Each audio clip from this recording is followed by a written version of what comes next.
José Nathanson le decía, en serio, la estrella de la semana a partir de una nota publicada ya hace varios días, jueves pasado ¿fue? Sí, el jueves. Jueves pasado en página 12, titulada El macrismo no es un golpe de suerte. Y generó polémica, debate, un debate muy rico, vale la pena si no la leyeron, que vayan a leerla, está en la web de página. Pero hoy lo tenemos aquí a José para contarnos qué es esto de la posverdad. Efectivamente, Marcelo, la posverdad fue declarada por el Oxford Dictionary, el diccionario de Oxford, que es el gran diccionario de la lengua inglesa, concepto del año. Vamos a ver un breve videito donde se muestra cómo el Oxford Dictionary lo define a la posverdad como el concepto del año. Todos los años Oxford elige una palabra nueva y le incorpora a su diccionario y le da este estatus, digámoslo así, de concepto del año. ¿Cómo lo define Oxford? Vos más o menos lo reseñabas recién. La posverdad ocurre cuando los hechos influyen menos en la sociedad, en la opinión pública, en la gente, que la realidad, influyen menos los hechos que la realidad construida a través de los medios, las sensaciones, las impresiones, es decir, cuestiones que no tienen, digámoslo de este modo, un correlato empírico. ¿No? Esta es la definición de posverdad. Vamos a ver una aplicación bastante sutil, bastante sagaz y bastante astuta, me parece a mí, de este mecanismo de posverdad el domingo pasado, no el anterior, en Las PASO, a partir de un triunfo que desde mi punto de vista fue nacional, en general de Cambiemos, un veredicto nacional importante a favor del gobierno, cuando todavía no se sabía qué había pasado en la provincia de Buenos Aires. María Eugenia Vidal decía esto. Quiero agradecerles a todos los que fueron a votar hoy, porque fueron a expresar lo que piensan y sienten de esta transformación que estamos haciendo en la provincia de Buenos Aires. Un gracias enorme como esta provincia, que es grande. Imagínense el gracias grande, grande, grande a los que nos votaron, a los que nos acompañaron, a los que nos creyeron.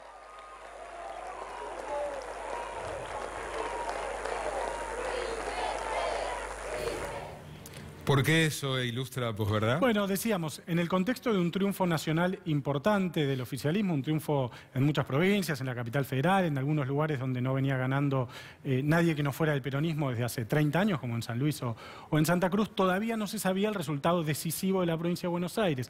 Lo que hizo el gobierno fue, Cambiemos, el gobierno fue manejando muy bien los tiempos televisivos, dosificando los protagonismos. Primero salieron los de la ciudad, después salieron los de la provincia, finalmente salió el presidente, copar de escena, construir una sensación de triunfo nacional cuando el triunfo había sido, insisto, importante, pero cuando todavía no se sabía qué había pasado en la provincia de Buenos Aires. Recordemos, porque en estos videos que estamos pasando, falta un dato importante. En casi todas las pantallas de los canales, María Eugenia Vidal hablaba con los resultados que en ese momento le daban a Cambiemos en la provincia de Buenos Aires, ventajas de 6 puntos aproximadamente. O sea, la sensación era claramente, vos combinabas los discursos, el ánimo, el clima que se vivía con lo que veías en el Zócalo, y era un triunfo en la provincia de Buenos Aires. También en la provincia de Buenos Aires, aun cuando no había todavía, o los resultados que había no eran concluyentes. Generaron la sensación. Efectivamente, produjeron un hecho. Ahora, hay una cuestión, lo hablamos recién, un teorema, se llama teorema de Thomas en sociología, que dice lo siguiente: si las personas definen una situación como... Anoten, chicos, para lucirse. Ahí está el Beto Quevedo, director de Flaxo, nos va a poder ilustrar después. Si las personas definen una situación como real, la situación es real en sus consecuencias. Los economistas lo tienen muy claro. Toda la gente piensa que el dólar va a subir, toda la gente va a comprar dólares, el dólar ¿qué hace? Sube, digamos. La profecía autocumplida. Yo me acuerdo hace un tiempo una encuesta que decía que en Neuquén, no me acuerdo, era el 50% de la gente tenía miedo de que lo secuestren, en un momento de contexto de secuestros extorsivos y demás. El 50% de los neuquinos tenían miedo de que lo secuestren. Nunca en toda la historia de la provincia había habido un solo secuestro. Ahora es probable que un candidato con un discurso antisecuestro, punitivista, en ese momento en Neuquén tuviera un mejor resultado. Vamos a ver una placa donde se ve muy claramente ejemplificado, y para salir un poco de la realidad argentina, que a veces nos atosiga un poco. Esto es Estados Unidos. Mirá, la línea azul, Marcelo, muestra la cantidad de homicidios cada 100.000 habitantes en Estados Unidos. Fíjate cómo va bajando. Bajando claramente. Baja claramente, en los 80 se mantiene, va bajando. La línea La línea marrón muestra la cantidad, el porcentaje de gente que dice que el crimen está creciendo en Estados Unidos. Fíjate cómo se quiebra claramente, cómo a partir del siglo XXI, del año 2000 más o menos, los homicidios siguen bajando, se mantienen estancados, es decir, la inseguridad en todo caso no crece, pero hay cada vez más gente que piensa que la inseguridad crece. Esto me parece Lo mismo, si se hiciera la misma pregunta en Argentina, el resultado es bastante seguramente similar, sería parecido. No Muy tenemos los datos similar. para Argentina, pero uno podría inferir que es parecido. Ahora, la pregunta es ¿por qué? ¿Por qué ocurre esto? ¿Por qué es más fácil instalar mentiras o medias verdades? Yo doy dos respuestas, seguramente la mesa tendrá las suyas. Vamos a ver la primera. La primera es la segmentación de audiencias. Cada vez hay más medios. Los medios se multiplican en diferentes plataformas. Antes tenías 4 o 5 canales de aire, 4 o 5 radios AM y nada más. Ahora tenés radios AM, FM, sitios web, canales de cable. Tenías, se multiplicó la cantidad de audiencia. Vamos a ver una placa donde se ve cómo muchas veces las audiencias se mueven dentro de una comunidad cerrada. ¿Qué quiero decir con esto? Las audiencias buscan un medio que refuerce lo que esa misma audiencia piensa. Se ve muy claramente, y también para salir un poco de la Argentina, en esta placa donde se ve la orientación ideológica de los espectadores. Lees, ves Sí. o escuchás aquello que te confirma lo que a priori pensás. Efectivamente, la gente no es que va a los medios a buscar a alguien que discuta lo que ya piensa, sino simplemente a reafirmar creencias previas. No sé si tenemos la placa, si no podemos pasar a la siguiente. Ahí está, mirá. Estos son los consumidores de CNN, que es la cadena liberal en Estados Unidos, o más progresista, digámoslo así. Más cercano a los demócratas. Más cercano a los demócratas. Fíjate, muy conservadores son muy poquitos, muy liberales son muchos más. Es decir, los liberales miran CNN. En cambio, la Fox, la cadena conservadora en Estados Unidos, los muy liberales la miran poquito, los conservadores la miran mucho más. ¿Qué quiere decir con esto? Y cruzás esto, están los datos, no los traje para no apabullar, cruzás esto con voto a Trump y voto a Hillary y te da lo mismo, digamos. Es decir, la gente más o menos mira periodistas, analistas, opinadores, que refuercen lo que ella piensa. Vamos a ver un segundo motivo que junto a la segmentación de audiencias me parece que también ayuda a entender por qué se produce este fenómeno de posverdad. ¿Qué son esas manchas? Estas manchas son los tweets generados alrededor de los hashtags Argentina Debate o Debate Presidencial en el segundo debate, el debate Scioli contra Macri. Estos son tweets, por ejemplo, la Nata PPP, Mauricio Macri, Elisa Carrió, doctora Piñata, es una tuitera no kirchnerista o antikirchnerista muy conocida, etcétera. Fíjate cómo se mueven dentro de una comunidad. Las manchas muestran los retweets y las conexiones entre ellos. Y de este lado tenés Daniel Scioli, Aníbal Fernández, Ola Naranja, Carlos Heller, Hijos Capital, es decir, la comunidad kirchnerista. Fíjate cómo casi... Se comunican unos con la tribu propia. Efectivamente. Son dos comunidades semánticas completamente diferentes, con muy pocos, por usar una metáfora macrista, puentes entre sí. Casi no hay nada que conecte lo amarillo con lo A lo que te sumo, hoy leí una información, diario internacional, un análisis que solo no he hecho acá, solo 4% de los adultos están en condiciones de detectar cuando una noticia es falsa. Si la noticia está bien confeccionada sobre una mentira, pero bien confeccionada, la mayoría es muy probable que la crea. Vamos a seguir con este tema de la posverdad, con los 4 invitados que tenemos hoy. Alberto Quevedo, que es director de Flaxo. Alberto, gracias por venir. Eugenia Michelson, una doctora en comunicaciones de la Universidad San Andrés. Natalia Suazo, una experta en comunicaciones, ha publicado un libro también muy consultado sobre ese tema. Y Julio Burman, politólogo de la Universidad de Buenos Aires. Natalia, Julio, gracias por venir. ¿Es más importante la no verdad, por llamarlo de alguna manera, que la verdad en la era de la posverdad? ¿Se puede decir eso? Me parece que en lo que presentó José y en lo que hablabas vos sobre los números, hay distintas dimensiones. Yo creo que el debate que vos planteaste sobre los números es un debate tradicional de la política, que es que a los números hay que hacerlos hablar, ¿no? Los resultados electorales, los datos de la economía o lo que sea. Es verdad que la metáfora de que si se los tortura dicen cualquier cosa es compartida, pero igual en cualquier caso hay que hacerlos hablar, no hablan por sí mismos. Y yo creo que ahí hay una lucha por el relato. El kirchnerismo fue muy criticado por el relato. Yo creo que Macri y el PRO tienen un relato mucho más sofisticado y mucho más profesional y elaborado. El relato este que acabamos de ver me parece una lucha por el sentido de en qué momento de la economía estamos, por qué hay que seguir confiando. Yo creo que el PRO ha hecho un buen diagnóstico de que la gente no ve todos estos datos ni en los supermercados, ni en su bolsillo, ni en su vida cotidiana, pero sigue confiando. Por eso es que creo que tuvieron el muy buen resultado que tuvieron en las PASO. Pero en todo caso lo que yo mostraba eran dos verdades. Sí, ¿no? datos Datos ciertos. Pero la posverdad, por ejemplo, en el caso que contaba José, porque surgió más en el Brexit y en relación a Trump, en el Brexit se mintió mucho con datos, mentira. Y Trump decía, por ejemplo, esta noche hubo un atentado en Suecia. Bueno, era falso. Después dijo, yo como presidente tuve la mayor cantidad de representantes que votaron a un presidente en la historia de los Estados Unidos. Eso es falso, ¿no? Eso sí se contrasta. Entonces, el problema es la confianza que crean los datos falsos. Eso me parece que es otra historia. En cambio, en lo que vos mostrabas, me parece que hay una lucha por el sentido de la política y por el sentido de la economía que me parece que es más tradicional. Ahora, Eugenia, insisto con la pregunta, en esta nueva era de la posverdad, ¿no? Así la definieron. ¿Ya es más importante la no verdad, no sé cómo llamarla, que la verdad?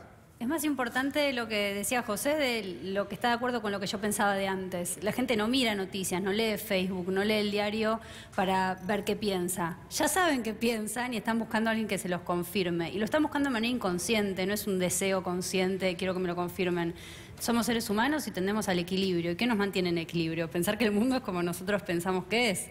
Entonces, si alguien nos cuestiona eso, lo que vamos a tender a pensar es, esta persona está equivocada.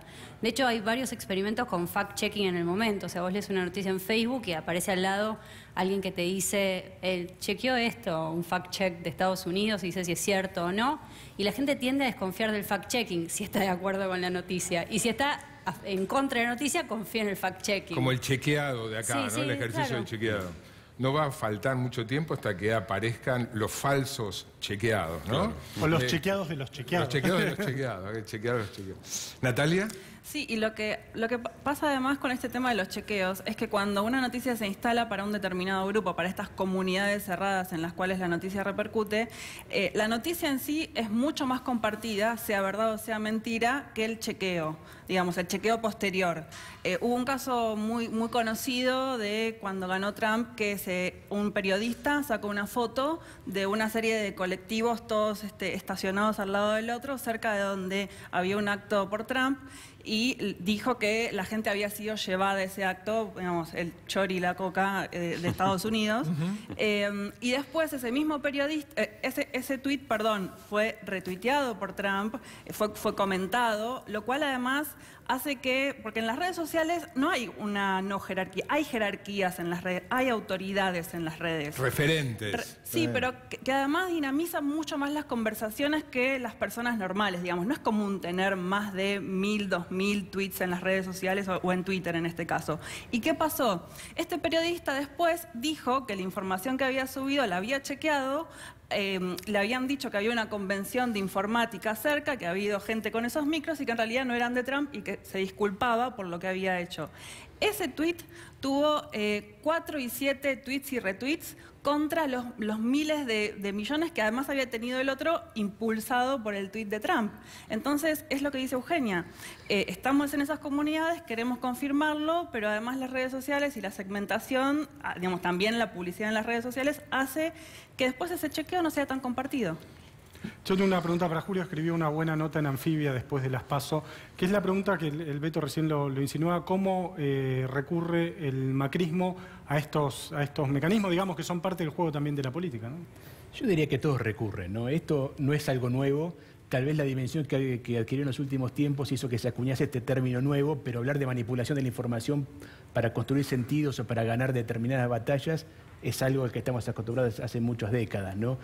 Hubo también, y creo que ahí es donde entra un poco a jugar los diferentes actores, me parece que acompañando los cambios tecnológicos o el descubrimiento cada vez más extendido de cómo el sentido se construye, que es un tema que ya dejó de ser parte de la teoría política, sino que forma parte de las agencias de publicidad, creo que también hubo una evolución de la estrategia política, ¿no? Me parece que la forma en que los gurúes, los asesores de campaña, los asesores políticos hacen uso y abuso de estos elementos, está llegando a un cierto paroxismo, ¿no? Y ahí me parece también una cierta noción de que se gana las elecciones con golpes de efecto, y por eso es que todas las elecciones y las campañas en sus momentos clave aparecen intervenidos por este tipo de estrategias para torcer a la opinión pública de una u otra forma.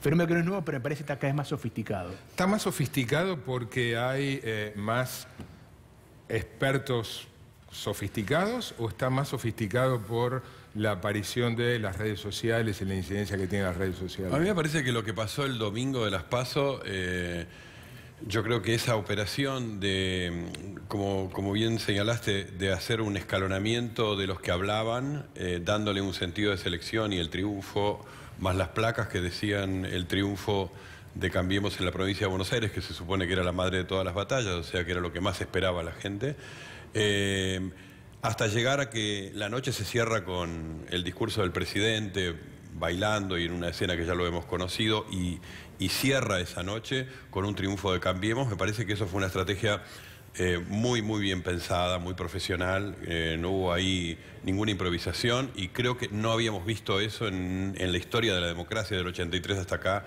con tanta perfección. Además, estiraron el resultado hasta las 4 y pico de la mañana y lo congelaron. Me parece que eso es una estrategia comunicacional novedosa en Argentina. No la habíamos visto eso. En la medida que se hable de esto, ¿no? Que se hable que hay posverdad, que se falsean los datos, ¿esto puede generar conciencia o estamos en una dinámica, en un proceso irreversible?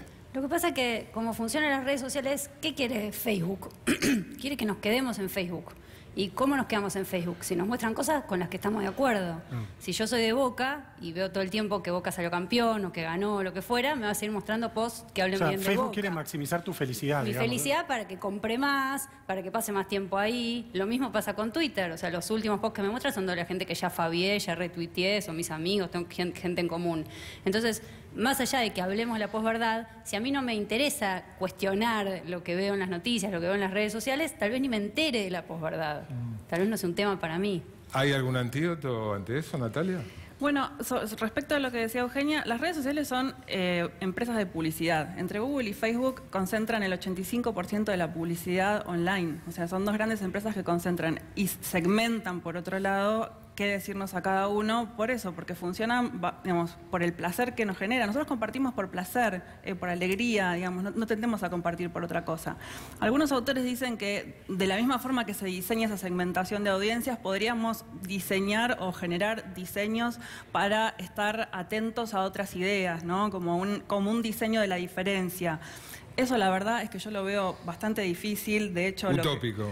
Es utópico y lo que vemos permanentemente, digamos, Ernesto Calvo es un politólogo que lo ha estudiado mucho, es que en realidad lo que estamos reforzando cada vez más son estas comunidades, aunque sí hay cierto aprendizaje de los usuarios de las redes respecto de qué es falso y qué no, que, digamos, en ciertas palabras que antes no eran conocidas y que sí se van conociendo, qué es un meme, qué es un fake, qué es un troll, qué es un bot. Todavía hay cierta confusión, pero ya no nos... Un nuevo lenguaje, estamos acostumbrando... Exacto, y eso ya se va aprendiendo también. Curiosidad, ¿todos tienen Twitter, todos tienen Facebook? Yo no tengo Facebook. Sí. Después sí. Una verdad indiscutible es que se nos acabó el tiempo, así que les agradezco mucho a los cuatro. Gracias, gracias. Vamos a una breve tanda y cuando volvamos retomamos. ¿La economía está tan bien como dice el gobierno, ese monitor que les mostraba, o tan mal como dice la oposición, como la escuchabas a Cristina el otro domingo?